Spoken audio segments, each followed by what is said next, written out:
Good morning, my fantastic first grade readers. So it is hard to believe, but we are already ready for week 5 of our sight words. That means that your word wall is going to have 50 words on there that you guys are able to read. So we're going to go ahead and see what 10 words we're going to be adding to our word wall this week.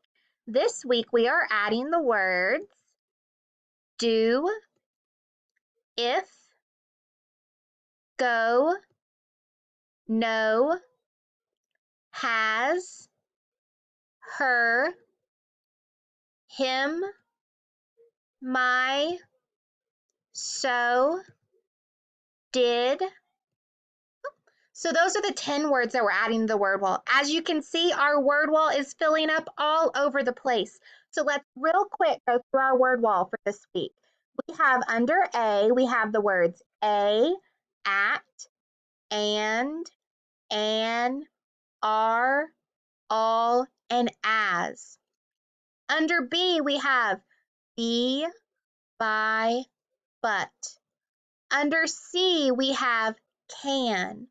Under D, we have do, did. Under F, we have for. Under G, we have go. Under H, we have, he, had, has, her, and him. We added lots of words under H this week. Under I, we have it, in, is, I, and if. And then we have to hop all the way over to M. We added me and my. Under N, we added not and no. Under O, we added on, of, and or. Under S, we added she, said, and so.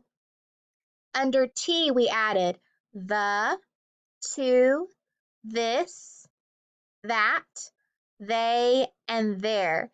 Under W, we have was, with, we, what, were, and when. Under Y, we have you and your. Remember, guys, some of these words are really tricky and they look a lot like some of the other words we have on there. So that's why we're going to practice. So remember to look at the word wall every day and go through the 10 new slides. And then remember to be finding those mystery words every other day, because those are going to get trickier and we're going to start looking for the different patterns that are in the words that are going to help you figure out and decode the words that we have here. Thanks for participating today, and I'll see you tomorrow on the word wall.